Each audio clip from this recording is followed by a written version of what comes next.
my name is Ryan. I'm 32 years old now, and I need to tell you about something that happened to me when I was 17 years old. Something that I've never fully recovered from. Something that proved to me that being physically vulnerable is nothing compared to the terror of being psychologically trapped. Something that still haunts me every single night when I'm alone in my house. If you love true horror stories about real survival and moments that will make your skin crawl, hit like and subscribe right now. And keep listening, because the night I was visited by two masked figures will teach you that sometimes the most terrifying thing is realizing you can't run. Sometimes the scariest moment is understanding that your greatest weakness is your body. Sometimes evil doesn't need a gun or a knife. Sometimes it just needs to know that you're helpless. I need to start by telling you what happened to me before that night. About a year before the incident I'm about to describe, I was playing football with some of my friends out behind my house. We had a wide open field behind our property. It was the perfect place for us to play. Enough space to run, enough space to make mistakes without hitting anything important. But there was a barn on the edge of our property. An old barn. It had been abandoned for years. It was slowly rotting away. The wood was weathered and gray. The roof was caving in places. It was the kind of place that gave off an eerie feeling. The kind of place that you knew you probably shouldn't go into. The way the barn was built, it was nestled right onto the side of a hill. So you could walk around the far end of the barn, climb up the hill, and walk directly onto the roof. It was like a natural ramp from the hillside to the top of the structure. I was being a bit of a jerk during the football game that day. I was showing off. I deliberately ran through what we had marked as out of bounds, and I ran up the hill and across the barn roof. I was intending to leap down off of it and score a bogus touchdown. It was stupid. It was dangerous.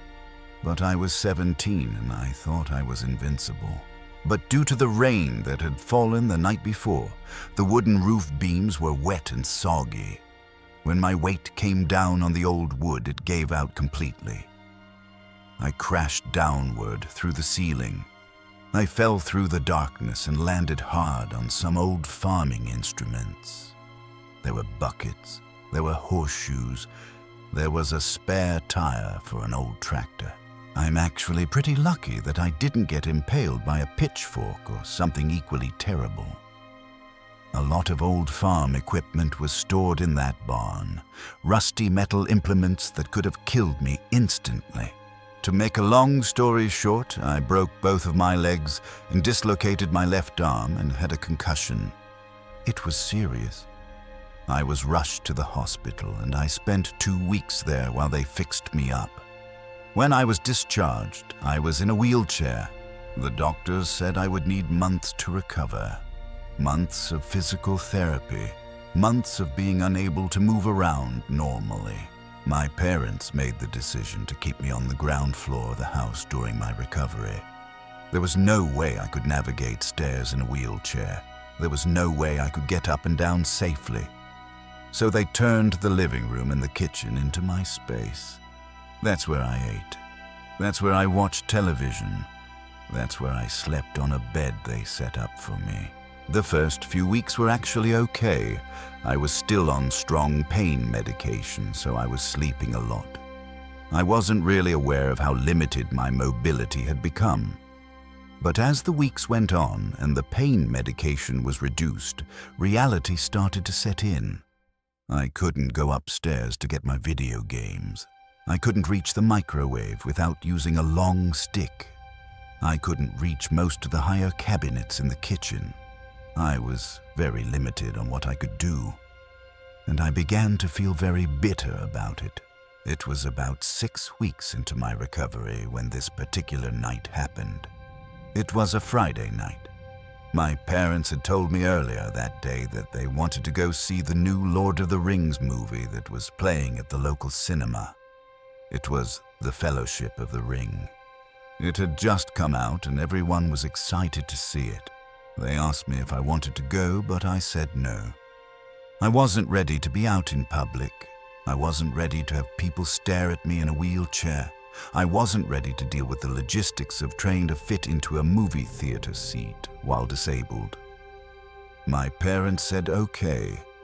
They said they would only be gone for a few hours. The movie was about 3 hours long plus travel time and maybe grabbing food before or after. They said they would be back by midnight. My sister wanted to go too. She was 14 at the time. She was excited to see the movie. My parents loaded her into the car, and before I could say anything, they were pulling out of the driveway. I remember watching them leave and feeling a combination of relief and resentment. Relief that I had the house to myself. Resentment that I was being left behind. At first, being alone didn't bother me. In fact, I kind of enjoyed it. I had complete control of the television. I could watch whatever I wanted. I could play my music as loud as I wanted. No one was going to tell me to turn it down or change the channel. But before long, the novelty wore off. I got frustrated with my limitations. Most of my games that I wanted to play were upstairs where I couldn't reach them.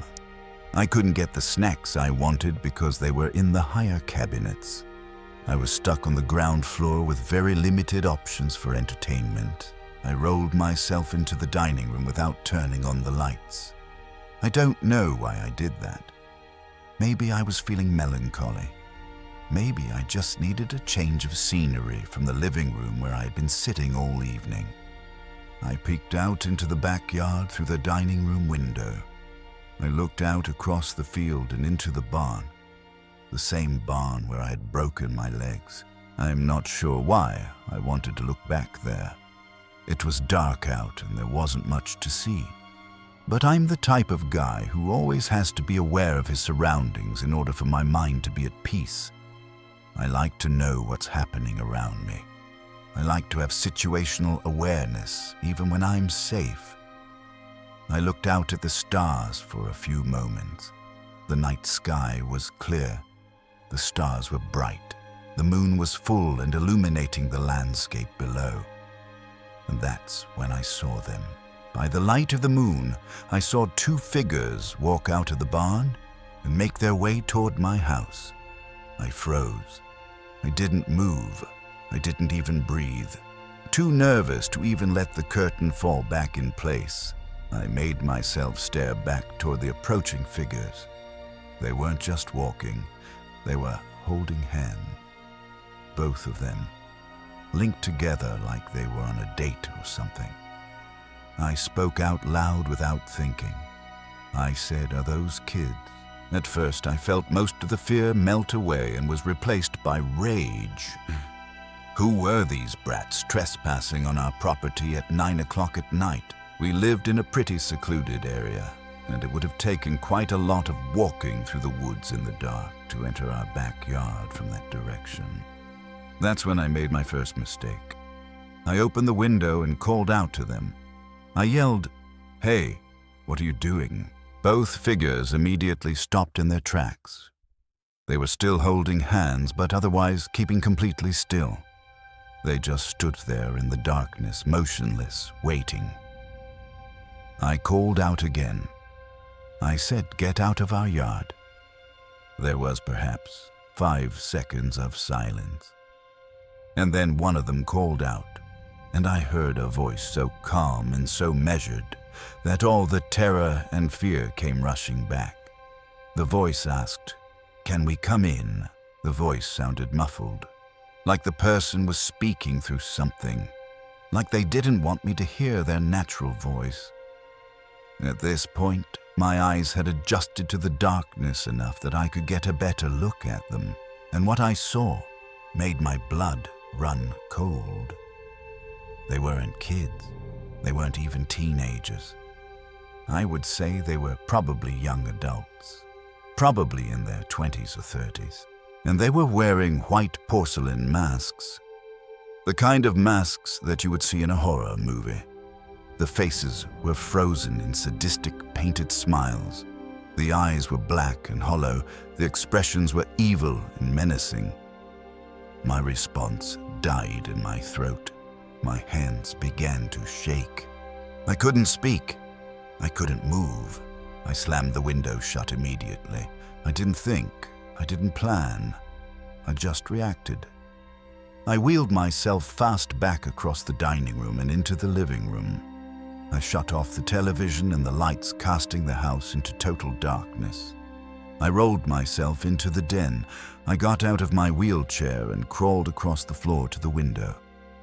I peeked out through the curtains. They were both at the same spot, still holding hands, still staring right at the house. They hadn't moved since I yelled at them. They were just standing there in the darkness, waiting. I watched them for a few more seconds, and then one of them raised their hand.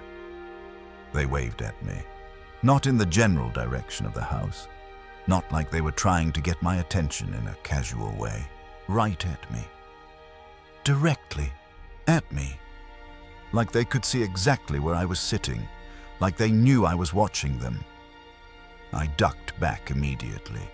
I was freaking out. I was cursing under my breath. My heart was pounding so hard I thought it would break my ribs. I hadn't turned on any lights. There was no way they could have seen me peeking out from the darkness. There was no way they could see half of my face peeking out at them from that distance in the dark. The distance was too far. The lighting was too poor. But they had waved directly at me. How was that possible? I had no idea what to do. I didn't know if all the doors were locked. I didn't know if the garage door was shut or even open. I didn't know when my family would be back home. I felt completely helpless, completely vulnerable. I didn't have the strength or the ability to check every room in the house to make sure it was locked up tight. I was stuck in a wheelchair. I was defenseless. I was trapped. I went to the phone on my desk and frantically called my mom's phone, but her cell was off.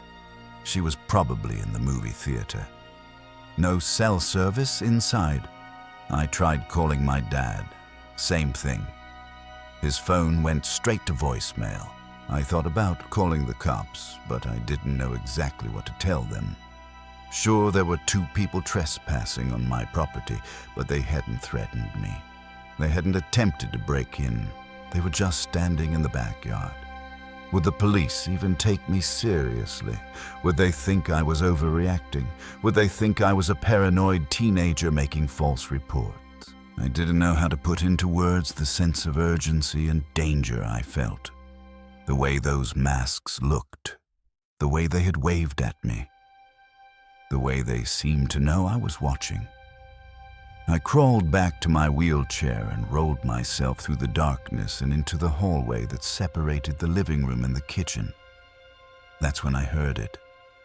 A knock at the door, and I heard the muffled voice ask again, "Can we come in?"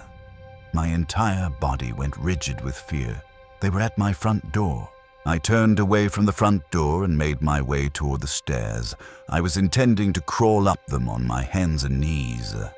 I was intending to crawl to my room and lock myself in there. My front door had a strip of narrow windows running vertically down along the door frame. And as I was nearly at the stairs, a masked face appeared through one of the windows. And shortly after, I heard giggling. Giggling. Like this was some kind of joke to them, like this was some kind of game.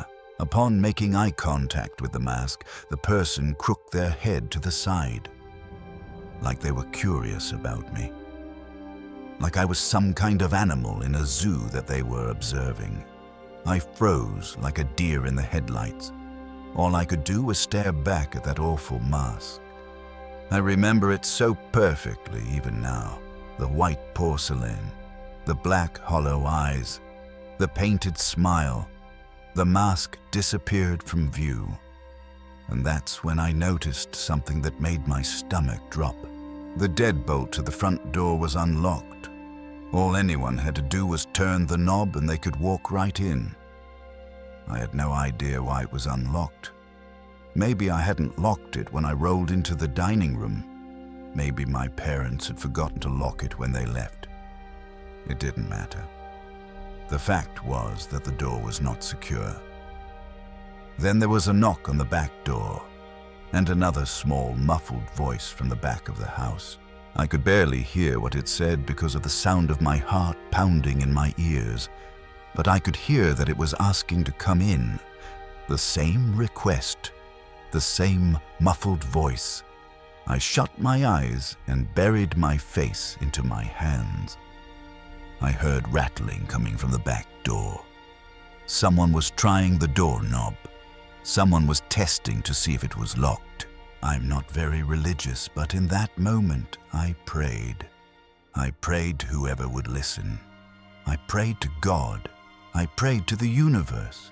I prayed that they would leave. I prayed that they wouldn't be able to get in. I'm not sure how long I sat there crying and waiting for one of the doors to open. It felt like an eternity. It felt like hours, but it was probably only minutes. Maybe 10 minutes, maybe 15. And then I looked up. There was no one peeking through the window at me anymore.